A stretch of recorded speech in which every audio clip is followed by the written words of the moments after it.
Welcome, everyone, to another episode. Today, I am excited to have as our guest Michele Custer. Michele is a licensed educational psychologist in Northern California.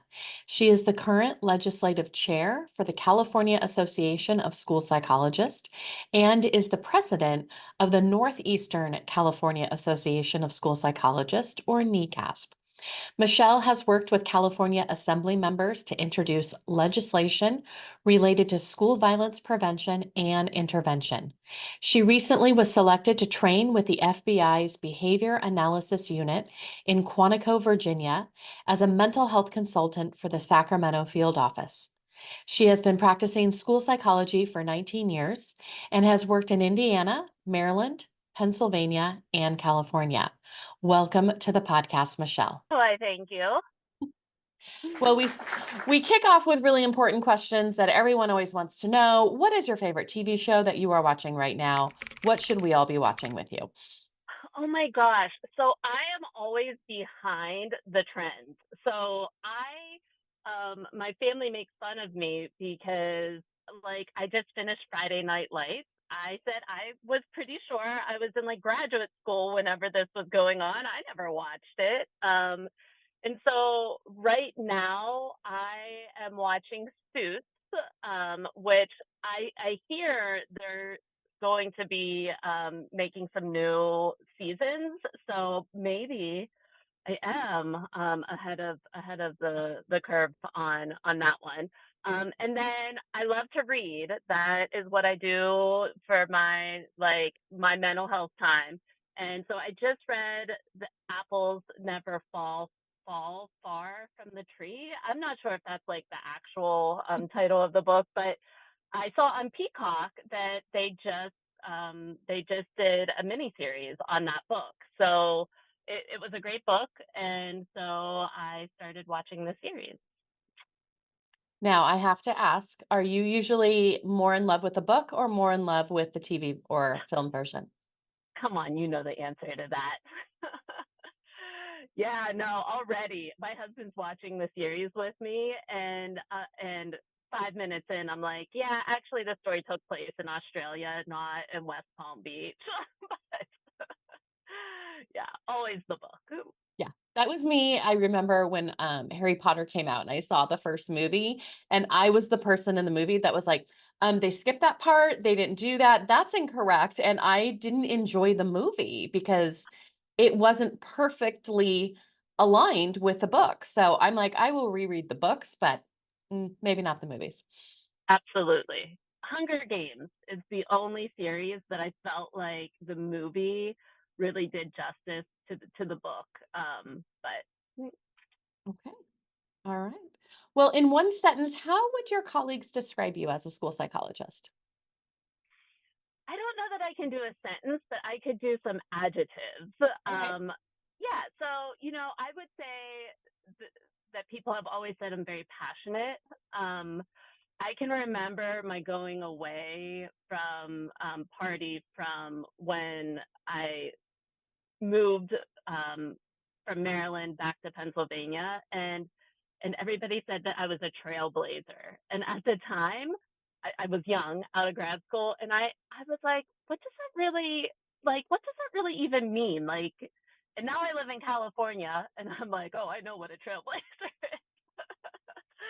is. Yeah, so I think I'm a mover and a shaker, and that's what my colleagues would say about me. Well, how long have you been a school psychologist? And at what point in your journey did you become focused on the topic of threat assessment, which we're definitely going to get into today?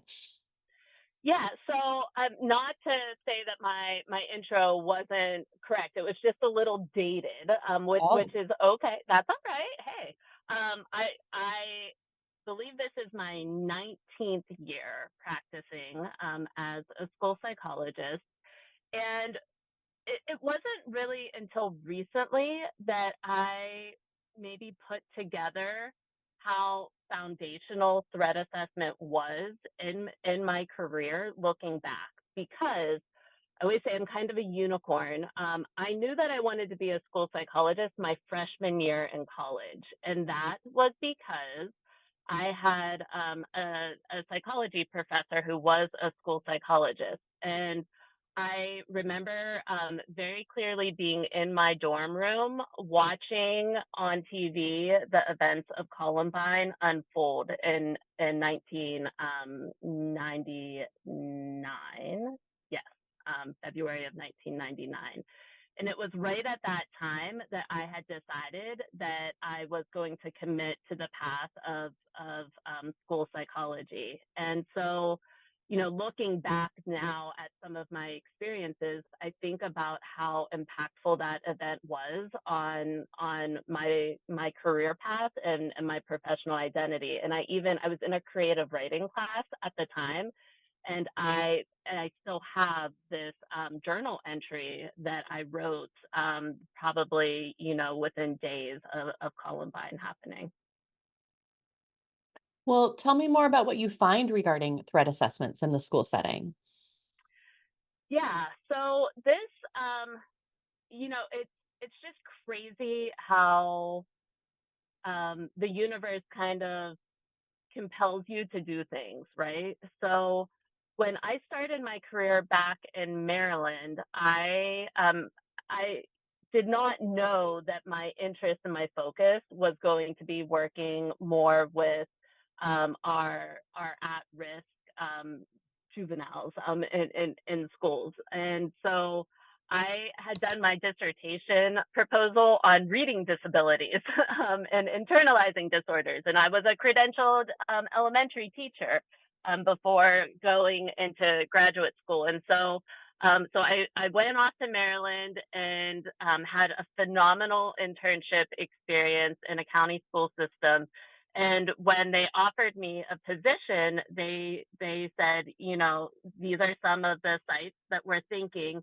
And by the way, we're going to move our alternative education program in the county from a night program to a fully operational school. And I had done part of my internship was working with students in what was then called an ED program for students with emotional disabilities, and I loved supporting that group of kids. And so I remember I went home and I thought about it for a few days, and I called and I said, yeah, I want the position at the alternative education program school.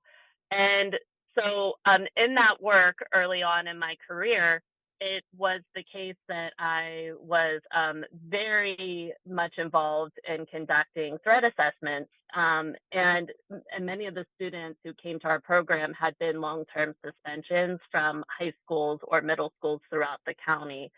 And for risk of violence behaviors. And so, the first time that I had to work with a team to do a threat assessment, I remember calling my supervisor, and he, referred me to a handbook of best practices that had been generated by the county, and connected me with other psychologists in the county who had done threat assessments, and and it was a team process. And so I was fortunate enough that my foundational experiences were roughly modeled around best practices. Mhm. Of course, in the last 20 years, there has been some evolution, but really, when you get back to it, the core principles around comprehensive school violence prevention and safety specific to threat assessments, we have had the guidebook, the gold standard since 2001.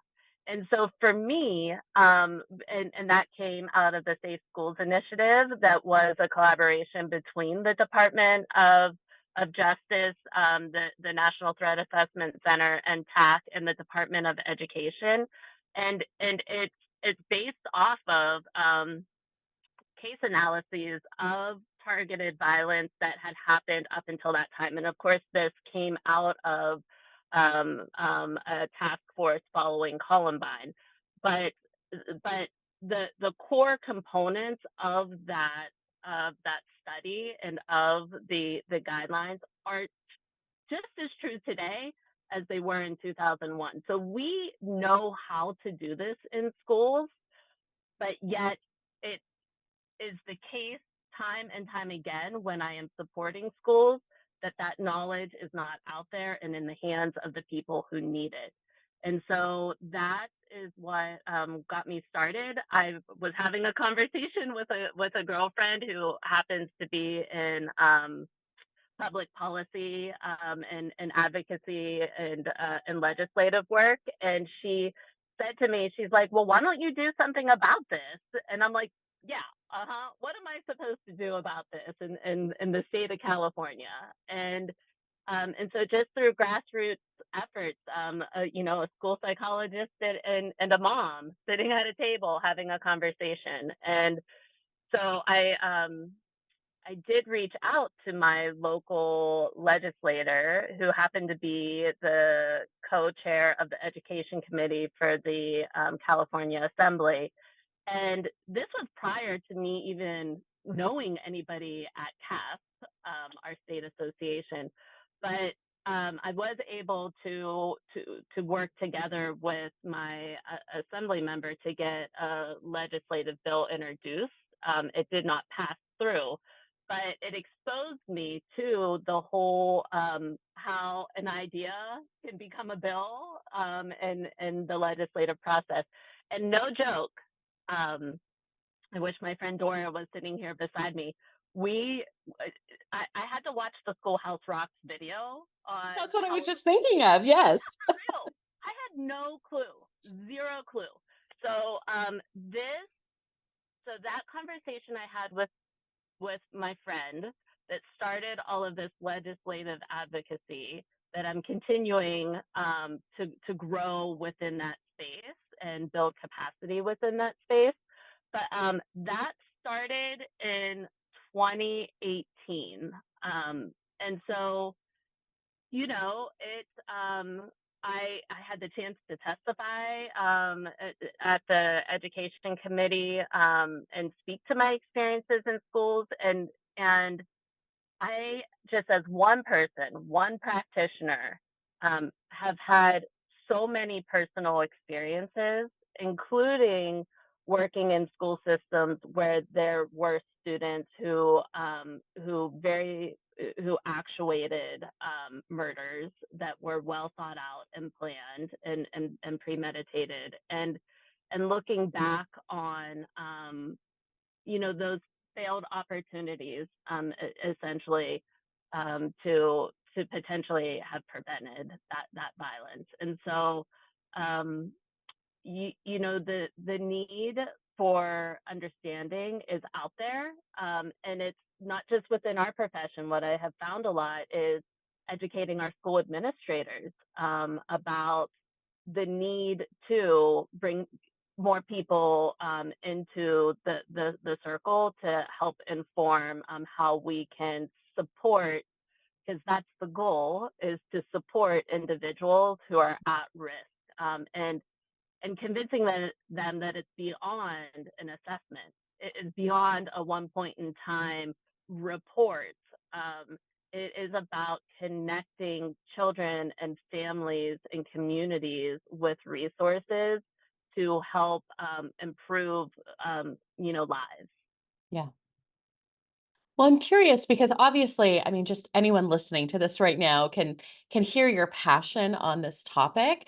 I'm kind of curious, how do I want to phrase this? Like, how did you get from a lot of us are very passionate about topics. A lot of us sit there in our schools and see things that are broken, things that need to improve.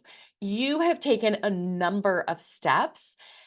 I'm just kind of interested, like, what advice would you give to someone who sees these kind of concerns in their own environment, but they're so afraid to take those steps, right? I mean, most people are not going to be like, I would love to go call my legislator right now, right? That could be a big step. Testifying, those are big steps. What kind of made you like get to that next step and say, I'm not just going to sit here and vent about it and be frustrated about it, but I'm also going to try and really do something about this?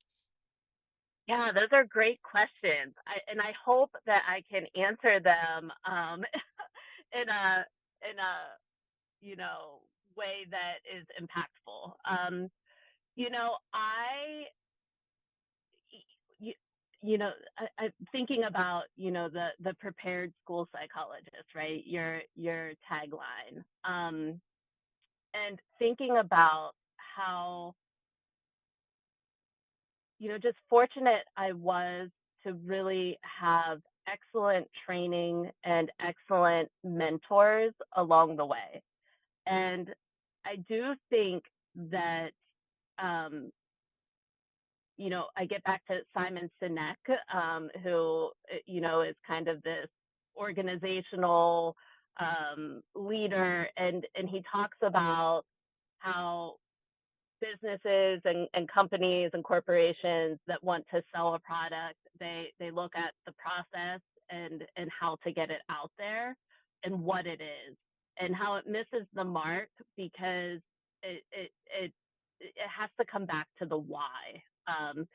And so I do I especially in talking with graduate students and future leaders in the field, I think that you cultivate your why by actively and being open to information that is out there. And so when it comes to at your site level or your district level, it really was my experiences trying to share this information with colleagues and hitting roadblocks that fueled my that fueled me to continue and I guess to blaze some trails.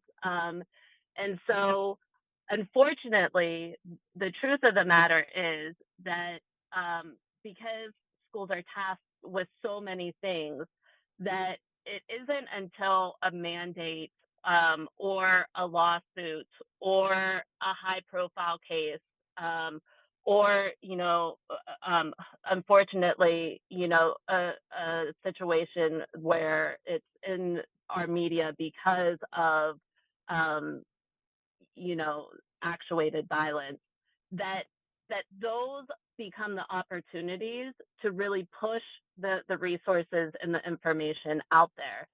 And so I encourage people to fall back on lessons learned from failure. And so that is one of my key resources that I always share whenever I'm talking, whenever I'm doing threat assessment training.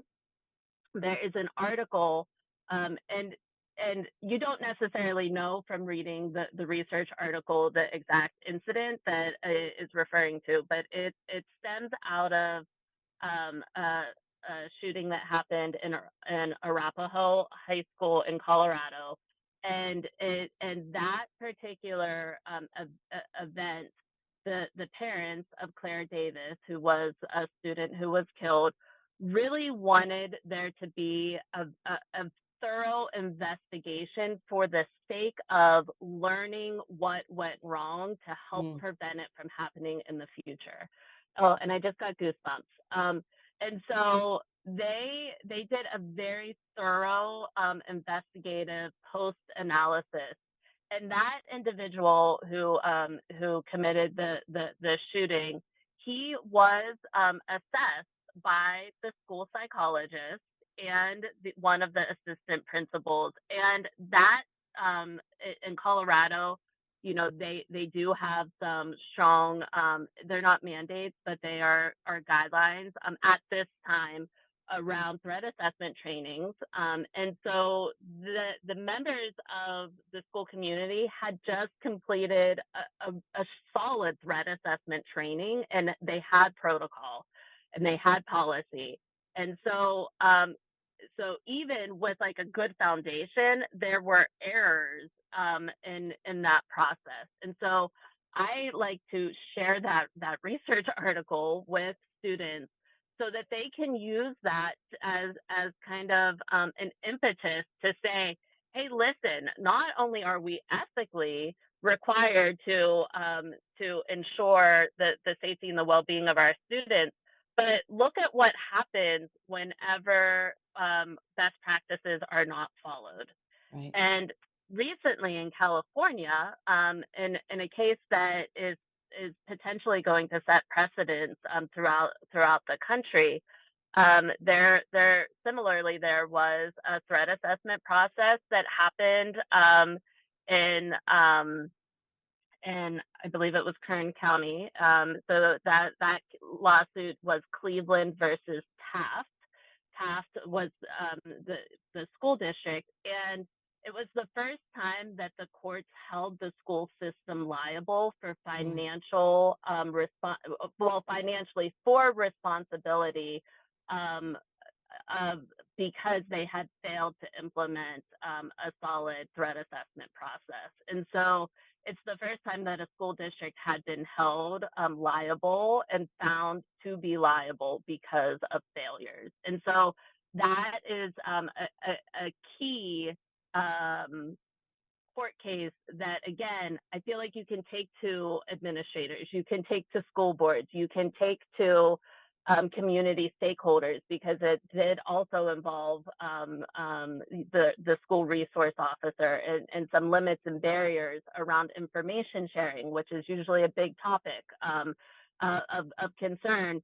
That is a perceived limitation, because ultimately, when it comes to safety, safety first, do no harm, information sharing is not prohibited by FERPA or by HIPAA whenever there is a concern for safety. And so, yes, so sometimes we have to look at the failures to help move our cases forward. Hey everyone, just a quick minute of your time to tell you about something coming up. Summer Boot Camp 2024 has been scheduled, and we are looking forward to seeing you virtually from July 8th through the 19th. If you are new to Summer Boot Camp, it is 2 weeks of professional development with some Q&A sessions to help answer all of your lingering questions. Whether you're starting your internship this fall, your first year in this field, or your 20th year, we have sessions for you.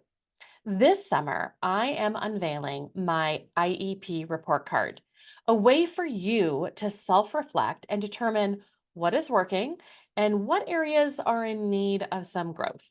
We have resources all over the IEP report card, and to help you with those areas in need of growth, we have 12, yes, 12 professional development sessions over 2 weeks.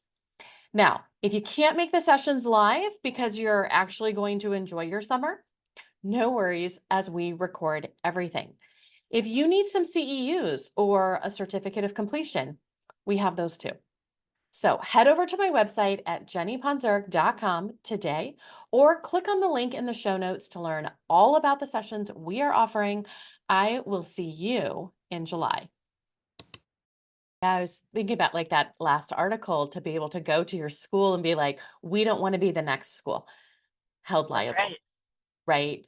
So it's unfortunate that sometimes very big things like this have to happen in order for change to happen. But if we have some of this information that exists out there to be able to utilize it.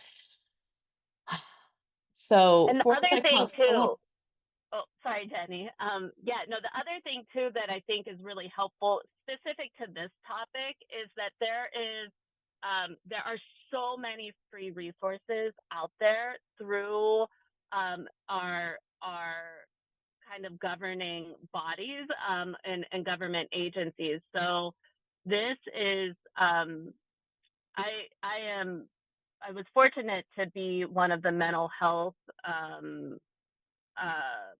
collaborators that was sent to the FBI's behavioral analysis unit at Quantico to be trained in what's called BTAM, so it's behavioral threat assessment and management. And the concept is we have to have multidisciplinary teams that are coming together to have an investigative mindset, because our assessments and our plans for supporting individuals are only as good as the information that we gather in terms of what are the risks, but then what are the protective factors and mitigating factors and creating a really robust community of support and individuals around the person. And to do that, you need multiple disciplines sitting at the same table and collaborating. And so that training, getting back to one of your questions earlier about like why me or how me, I'm just a school psychologist.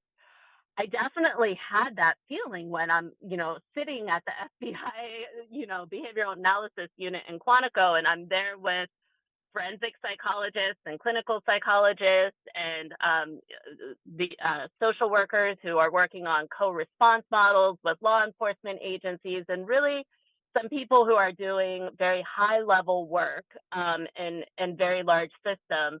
And I was one of two psychologists in the room, and I was so excited there was another school psychologist. Shout out to Minnesota. But part of that is because of grants through the Stop Violence grant that is partnering law enforcement with education to help develop these teams and to work collaboratively. And so what I want to say is there is a ton of resources out there and free training out there. So school psychologists can reach out through the emergency management system, the Office of Emergency, OES, the Office of Emergency Systems. The National Threat Assessment Center is doing a ton of free training specific to school systems right now. That they're talking about ways to report concerns and the bystander effects. Your local FBI office. This is part of a big initiative because of failures that they had in their system after Stoneman Douglas. That they are working with county leaders in mental health education and law enforcement to come together to create multidisciplinary teams. So there's a lot of funding out there for implementing multidisciplinary threat assessment teams in schools. And there's a lot of opportunities, even as a school psychologist, and I empower you to say, as a school psychologist, I am an important member of this community and this team. To get the information out and to help support the development of these teams and communities. So if this is something you are passionate about, I promise you there is opportunity at various levels to get involved. Well, thank you so much for those resources. We'll make sure to include links to those resources in our show notes so that if anyone is interested in taking advantage of these free opportunities for training and different things like that.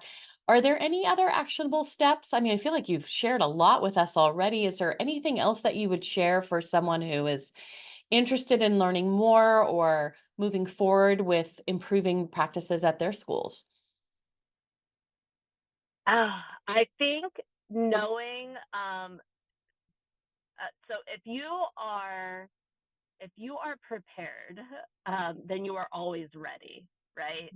And as we know in our field, it's not if a crisis, evolves. It really is when. And Right. so I think it's so important to know where to get the resources to support your practice, and that's true for any of the areas that or any of the hats that we wear. And so, NASP has a really great, what was it? It was a virtual symposium on school safety. And they have some really fantastic resources there.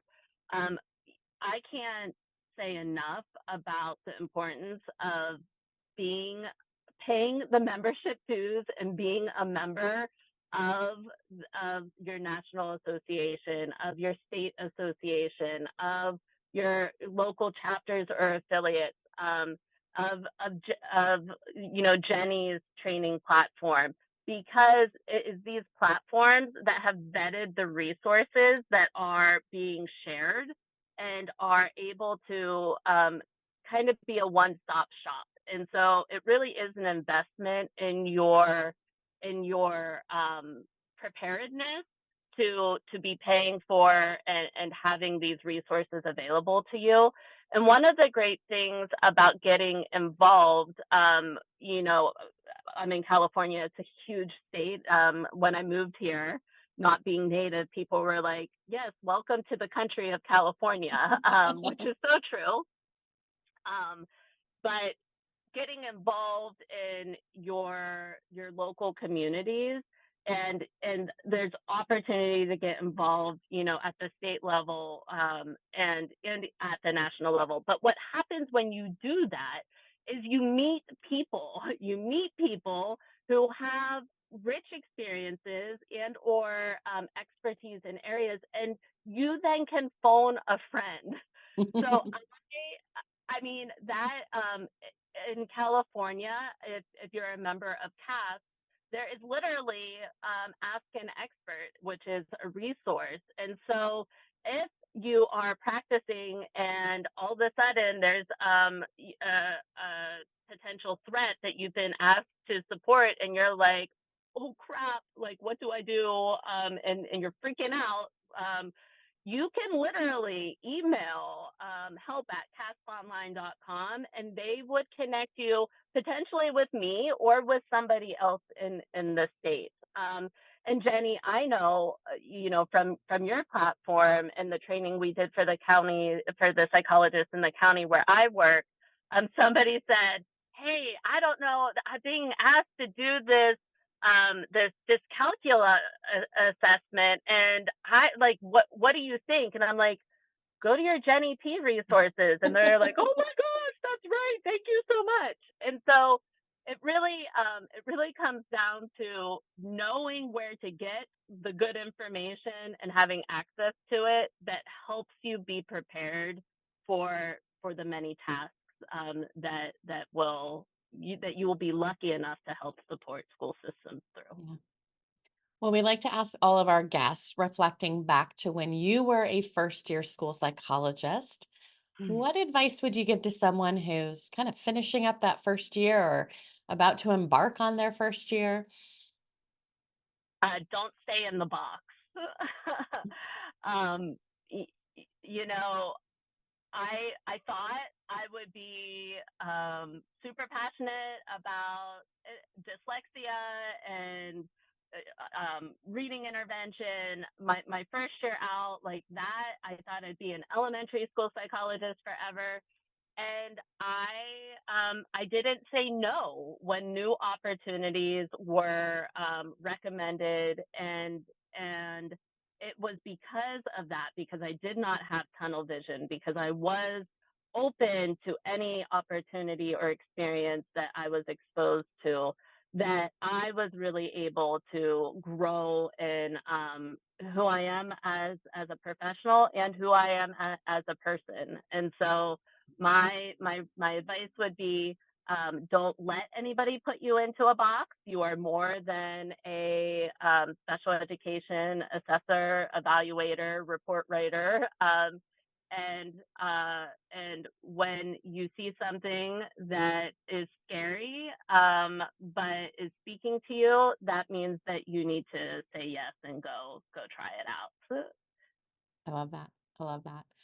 Well, this podcast, as we know, is called the Prepared School Psych. You've already talked about the term prepared a couple of times, feeling ready. What do you do to help yourself feel more prepared in your role? Oh, um, well, I I am super involved in my school psych community. And so for me, that means bringing in speakers it means saying hello, making myself available to new people in the profession. I love talking to graduate students. I'm inspired by them, and that fills my cup.